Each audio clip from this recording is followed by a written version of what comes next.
Hello everyone, welcome to Pragyan the competitive class.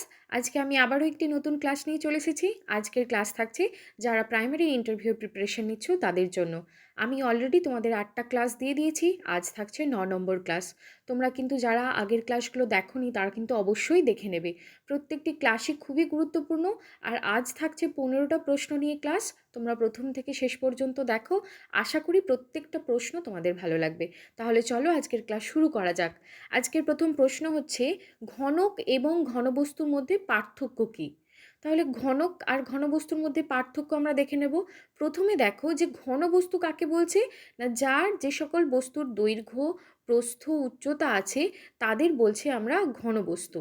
উদাহরণস্বরূপ বলা যায় বই, ইট, ফুটবল, আলমারি, যে কোনো কিছু, অর্থাৎ যে কোনো ত্রিমাত্রিক বা 3 ডাইমেনশনাল বস্তুই হচ্ছে ঘনবস্তু। কিন্তু ঘনক কাকে বলছে দেখো, ঘনক হচ্ছে সেই সমস্ত বস্তু যাদের দৈর্ঘ্য, প্রস্থ এবং উচ্চতা সবগুলি সমান, আর প্রত্যেকটা তল হচ্ছে বর্গাকার। উদাহরণস্বরূপ বলা যায় লুডোর ছক্কা। তাহলে এদের মধ্যে পার্থক্য বা সম্পর্ক কি বলতে পারো, না সব ঘনকই ঘনবস্তু, কিন্তু সব ঘনবস্তু ঘনক নয়।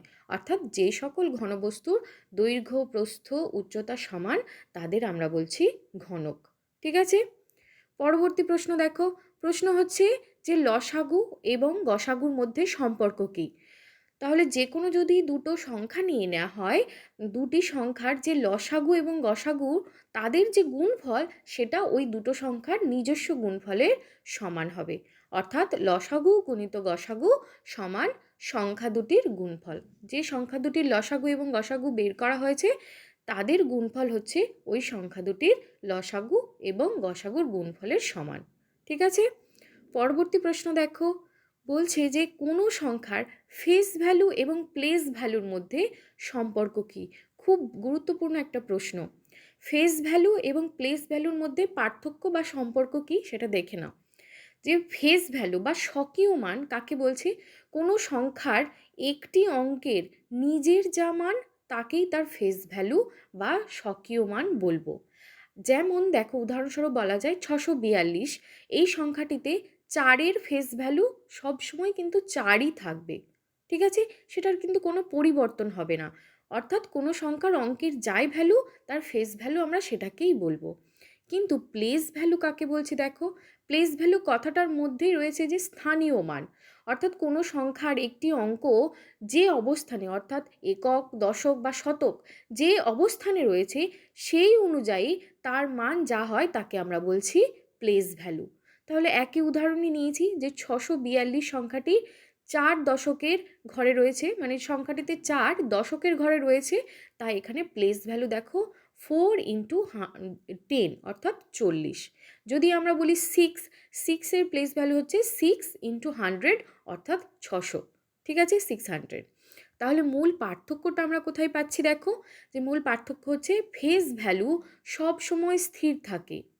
ঠিক আছে, কিন্তু প্লেস ভ্যালু অঙ্কটির অবস্থান যেমন আছে সেই অনুযায়ী কিন্তু পরিবর্তিত হয়ে থাকে।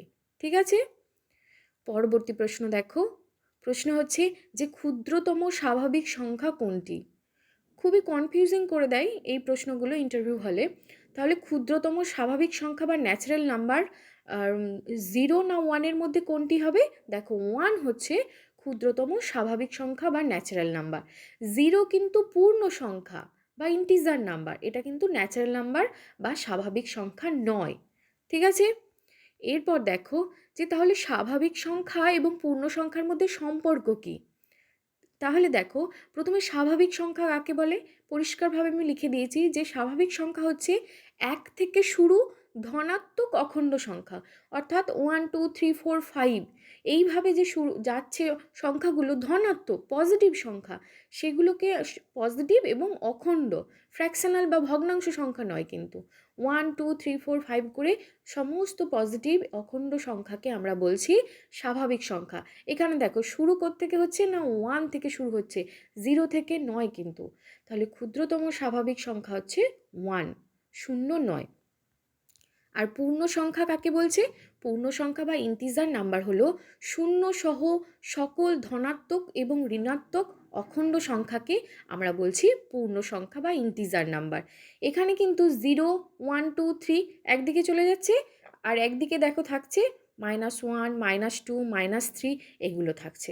ঠিক আছে, তাহলে পূর্ণ সংখ্যা ধনাত্মক ঋণাত্মক দুটোই হতে পারে এবং তারা অখণ্ড হবে, তার সাথে শূন্যও কিন্তু থাকবে পূর্ণ সংখ্যার মধ্যে, কিন্তু স্বাভাবিক সংখ্যার মধ্যে শুধুমাত্র ধনাত্মক অখণ্ড সংখ্যা থাকবে, যেখানে 1 থেকে শুরু হচ্ছে। ঠিক আছে, তাহলে আমরা কি বলতে পারি? বলতে পারি প্রতিটি স্বাভাবিক সংখ্যাই পূর্ণ সংখ্যা, কিন্তু প্রতিটি পূর্ণ সংখ্যা স্বাভাবিক সংখ্যা নয়। ঠিক আছে, পরবর্তী প্রশ্ন দেখো। প্রশ্ন হচ্ছে যে 6 নম্বর প্রশ্ন বলছে ডিগ্রি ও রেডিয়ানের মধ্যে সম্পর্ক কি?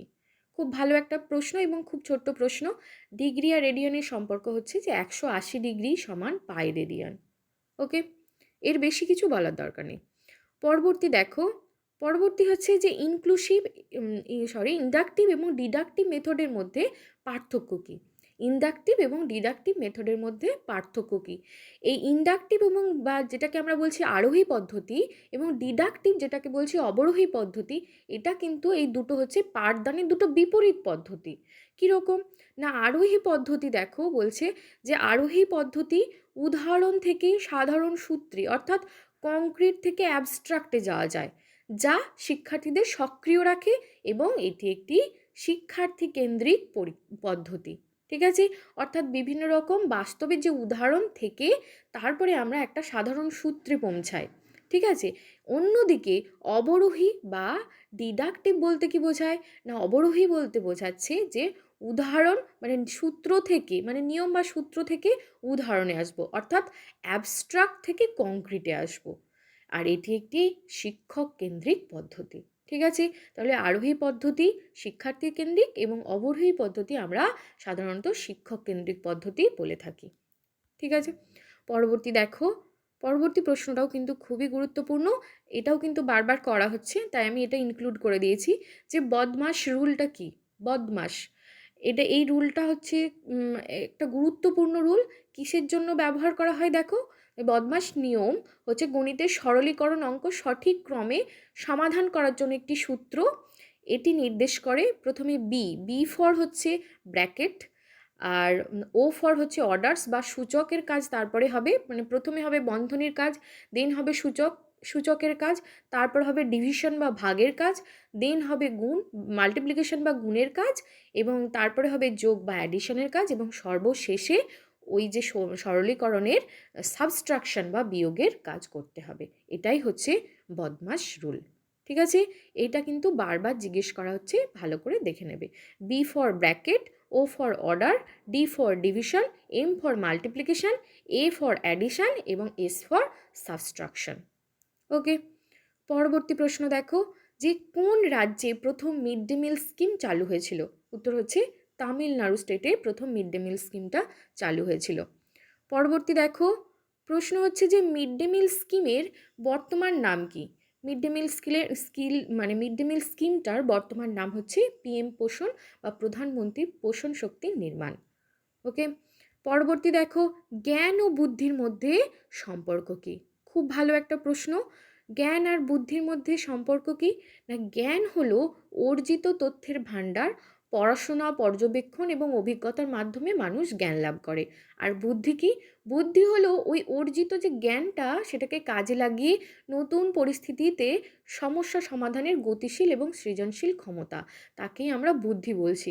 আর জ্ঞান কিন্তু অর্জিত আর বুদ্ধি কিন্তু সহজাত। ঠিক আছে, আর জ্ঞান ছাড়াও কিন্তু কেউ বুদ্ধিমান হতে পারে, অর্থাৎ বিভিন্ন রকম যে এডুকেশনাল নলেজ ছাড়াও কিন্তু কেউ বুদ্ধিমান হতে পারে, কিন্তু বুদ্ধি ছাড়া জ্ঞান কেবলই একটি তথ্যের স্তূপ বটে। ঠিক আছে, পরবর্তী প্রশ্ন দেখো। এই প্রশ্নটা আমি নদিয়া জেলা থেকে কয়েকটি প্রশ্ন রেখেছি, বাকি যে 3-4টে প্রশ্ন রয়েছে, কারণ তোমাদের প্রথম যে পঞ্চম ফেজ সেখানে কিন্তু নদিয়া জেলারই পরীক্ষাটা মানে ইন্টারভিউটা রয়েছে, তো আমি সেখান থেকে বেশ কিছু প্রশ্ন রেখেছি। দেখো যে নদিয়া জেলার কোন প্রশাসনিক বিভাগের অন্তর্গত? উত্তর হচ্ছে প্রেসিডেন্সি বিভাগের অন্তর্গত। দেন হচ্ছে নদিয়া জেলায় অবস্থিত অভয়ারণ্যটির নাম কি? উত্তর হচ্ছে বেথুয়া ডহরি বন্যপ্রাণী অভয়ারণ্য। পরবর্তী দেখো যে নদিয়া জেলায় জন্মগ্রহণ করেছেন এমন দুজন ব্যক্তিত্বের নাম বলুন। সেটা হচ্ছেন দ্বিজেন্দ্রলাল রায়, যিনি একজন কবি এবং নাট্যকার। পরবর্তী হচ্ছেন দীনবন্ধু মিত্র, তিনিও একজন নাট্যকার। তাহলে পরবর্তী প্রশ্ন এটাই আসে যে দ্বিজেন্দ্রলাল রায় এবং দীনবন্ধু মিত্রের একটি করে নাটকের নাম বলুন। প্রথম নাটক হচ্ছে দ্বিজেন্দ্রলাল রায়ের যে নাটক, সেটি হচ্ছে রানা প্রতাপ সিংহ।